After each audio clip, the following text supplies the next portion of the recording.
And welcome to ENZYMENTAL. I'm Jason Carter. It's no secret that our body changes as we get older, and things really pick up as we hit age 40. But why does this happen?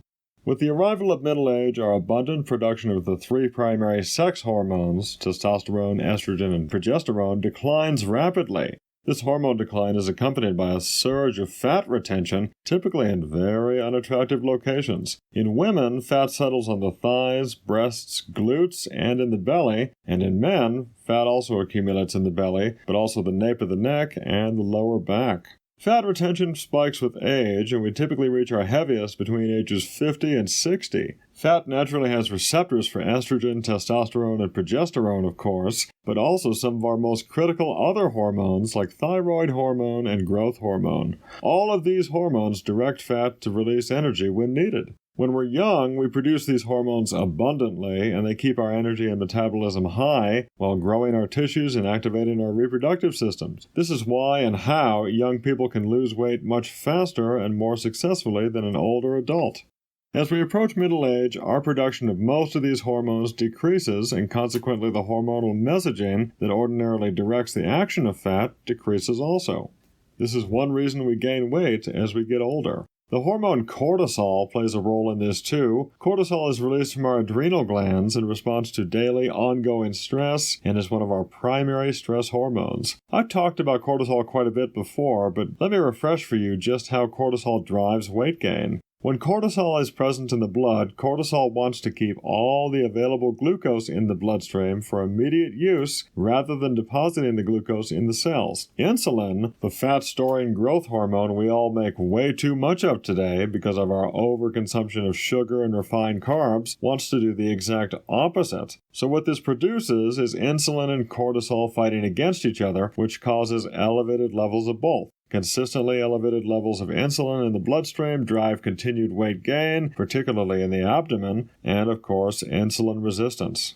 It's really not fair, but even though older adults are likely eating far less than when they were younger, fat now sticks to them much easier because of this age-related hormone decline. Women are especially susceptible to this weight gain as they approach menopause. Lower estrogen levels cause an increase in appetite, reduced fat burning, and a redistribution of fat to the belly, along with hot flashes and decreased energy.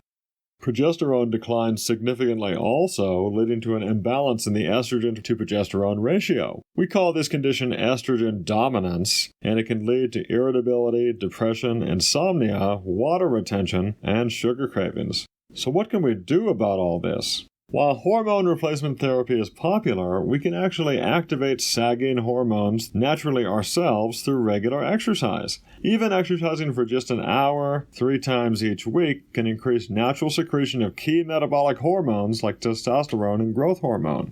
Exercising for as long as 2 hours 3 times a week can boost natural growth hormone for as long as 20 hours after each session. Regular exercise also increases adiponectin, a hormone emitted by fat tissue that moves fat away from the abdomen. Exercise also restores and maintains insulin sensitivity, which means lower blood glucose and triglyceride levels. Naturally boosting growth hormone and adiponectin will burn fat and increase lean muscle, and this vastly improves metabolism. So even at rest, an active person is burning more calories than someone who doesn't exercise.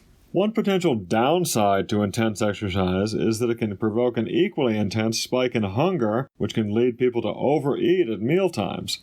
Weight training increases muscle mass, bone density, and resting metabolism, and all of these are critical for weight management, of course. But you should also incorporate some moderate cardio, like taking a brisk walk each day to burn extra calories without increasing the appetite. Also, what we consume absolutely affects our hormone levels. Specifically, natural growth hormone is depleted by sugar consumption, and this can quickly erase any progress we've made, especially for older adults. When you avoid sugary foods, you'll also avoid the infamous insulin-fueled exhaustion and hunger that is the classic sign of insulin-clearing nutrients from the blood. I've talked about this quite a bit in relation to whey protein, and I've even come to call this insulin surge whey protein's dark side. As a better alternative, my personal favorite post-workout snack is a cup of unsweetened full-fat Greek yogurt, because this provides both protein and fat, and both of these macronutrients keep us full. For an additional natural boost to growth hormone, try incorporating some bovine colostrum into your regimen because colostrum supports proper release of growth hormone and lean muscle maintenance at any age. Thanks for watching. I'm Jason Carter, and I'll see you next time on ENZYMENTAL. Stay healthy.